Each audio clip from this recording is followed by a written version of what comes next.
हफ्ते ग्रामीणों और किसानों के लिए क्या रहा खास? पीएम आवास योजना ग्रामीण के 8 साल पूरे हुए, तो वहीं हरियाणा में ठेके पर खेती करने वाले किसानों के लिए हुआ बड़ा ऐलान। देश में मिट्टी की गुणवत्ता पर कृषि मंत्री ने जताई चिंता। जानेंगे इस बार ठंड पर विशेषज्ञों का क्या है कहना।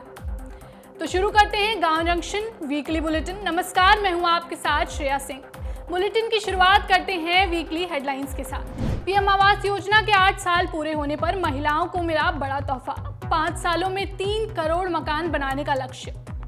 हरियाणा में ठेके पर खेती करने वाले किसानों को मिलेगा मालिकाना हक। सीएम नायाब सिंह सैनी ने की बड़ी घोषणा। लखनऊ में बनेगा यूपी का पहला सीड पार्क। ऐसे 5 बीच पार्कों को बनाने की है योजना। गुजरात सरकार ने अनाज स्टोरेज बनाने के लिए सब्सिडी राशि बढ़ाने की घोषणा की है। यूपी में खुलेगा भारत का पहला केज फ्री अंडा उत्पादन प्रशिक्षण केंद्र। पोल्ट्री फार्मिंग को मिलेगा बढ़ावा। कृषि मंत्री शिवराज सिंह चौहान ने भारत में मिट्टी की गुणवत्ता पर जताई चिंता। कहा तत्काल उपाय करने की है जरूरत।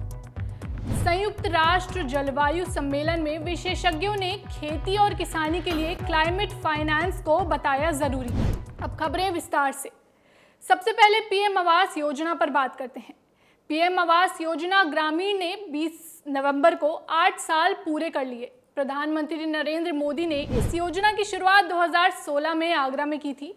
योजना के तहत 3.21 करोड़ आवास स्वीकृत किए गए हैं और 2.67 करोड़ मकान पूरे हो चुके हैं, जिससे लाखों ग्रामीण परिवारों की रहने की स्थिति में काफी सुधार हुआ है।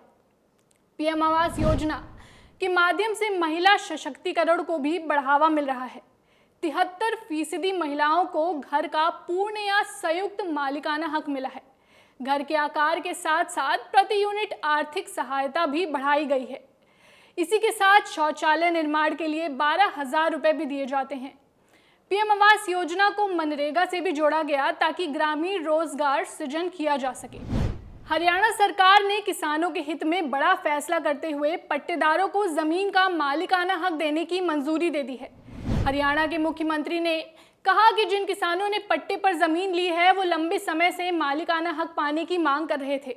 सरकार ने मंजूरी देते हुए बिल को विधेयक में पारित कर दिया है। बता दें कि विधेयक पारित होने के बाद विवादित जमीनों को वैध रूप से किसानों और ग्रामीणों के नाम करने का रास्ता खुल गया है।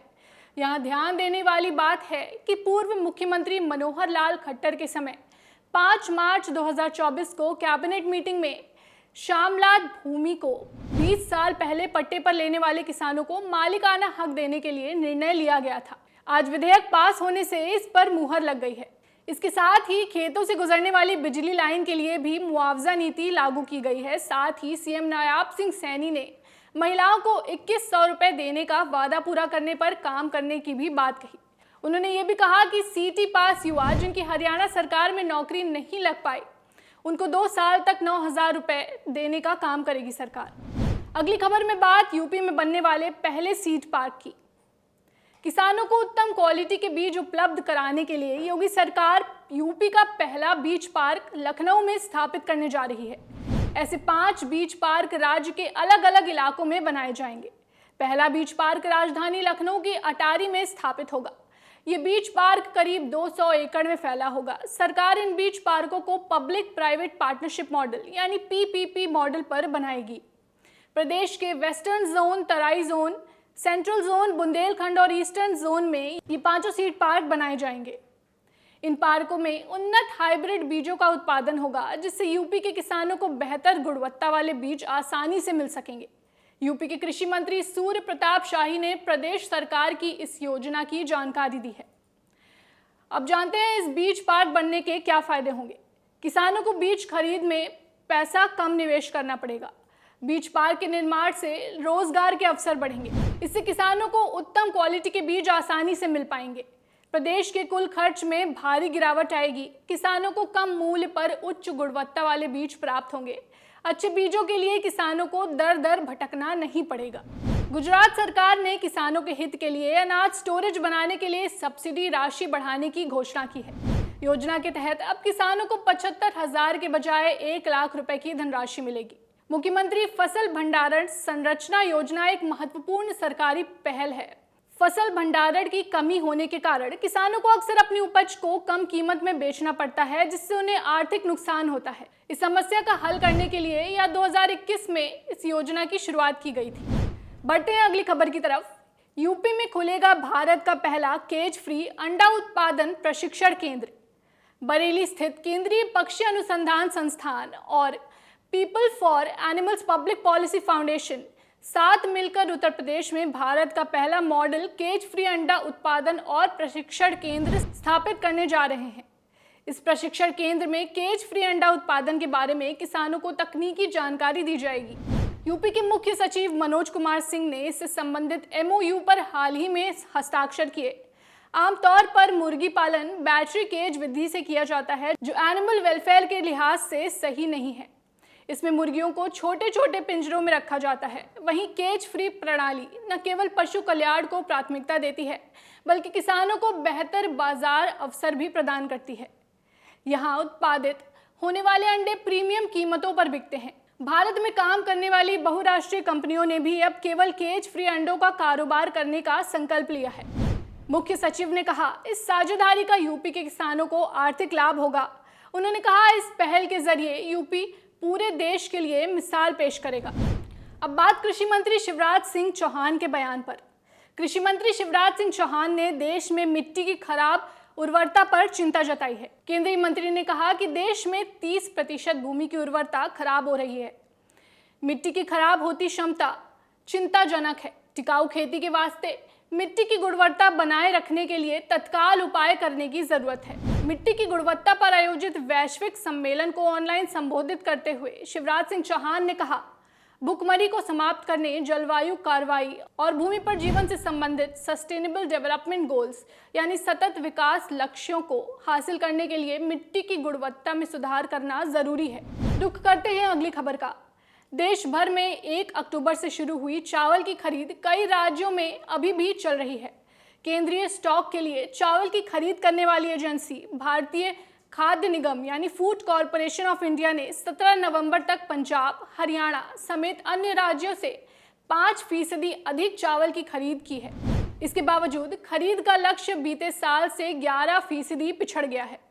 17 नवंबर तक कुल 148.93 लाख टन चावल की खरीद की गई, जबकि एक साल पहले चावल की खरीद का यह आंकड़ा समान अवधि में 166.86 लाख टन था।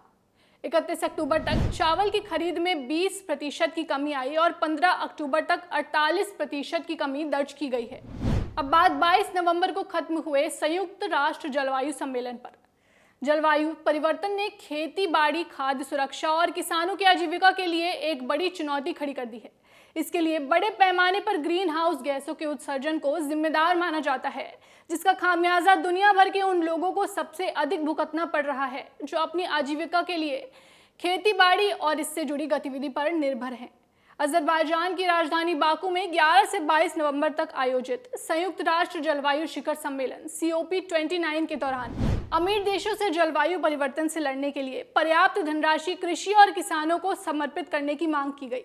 यह कहा गया कि किसानों को सूखा, बरसात, बाढ़ और चक्रवात जैसी चरम मौसमी घटनाओं के दुष्प्रभावों से बचाने के लिए लचीले बीज, बेहतर उर्वरक, अत्याधुनिक तकनीकी और टिकाऊ जलीय ढांचे से लैस करने के लिए फंड की जरूरत है। दुनिया भर के विशेषज्ञों ने जलवायु परिवर्तन के खतरे से खेती और किसानी को बचाने के लिए विकसित देशों से क्लाइमेट फाइनेंस के रूप में समर्पित तौर पर धन मुहैया कराने की जरूरत बताई है। हालांकि वर्ल्ड रिसोर्सेज इंस्टीट्यूट के विशेषज्ञों के अनुसार गरीब देशों को क्लाइमेट फाइनेंस के रूप में $1 ट्रिलियन की जरूरत है, लेकिन अमीर देश जो रकम देने के लिए तैयार दिख रहे हैं वह उससे काफी कम है।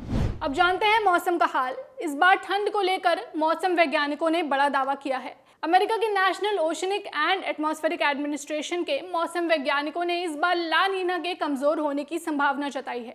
इसका सीधा असर इस साल पड़ने वाली ठंड पर पड़ सकता है। ला नीना के कमजोर होने से इस बार भारत में ठंड कम पड़ सकती है, जिससे रबी की खेती पर बड़ा असर पड़ सकता है। इस मुद्दे पर गांव जंक्शन संवाददाता ने भारतीय कृषि अनुसंधान संस्थान के कृषि वैज्ञानिकों से बातचीत की। आइए जानते हैं इस पर उनकी क्या राय है। अलग अलग मौसम एजेंसियों ने अलग अलग दावे किए हैं। कुछ एजेंसियों ने बोला है कि दिसंबर से पहले ला नीना एक्टिव हो जाएगा, जिसके चलते बारिश और ठंड का असर दिख सकता है।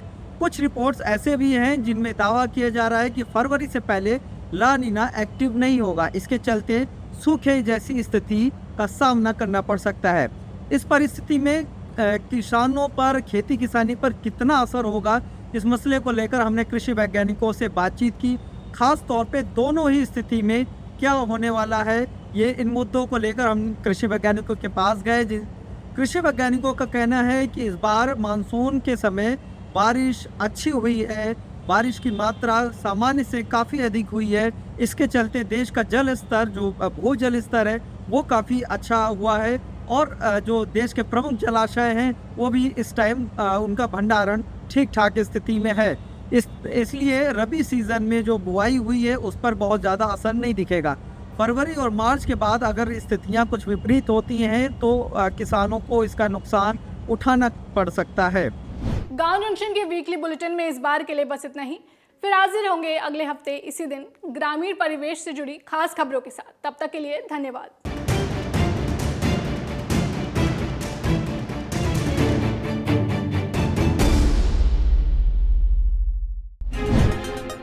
सभी सोशल मीडिया प्लेटफॉर्म पर गांव जंक्शन को फॉलो करें। व्हाट्सएप नंबर और जीमेल आईडी पर भी संपर्क साध सकते हैं।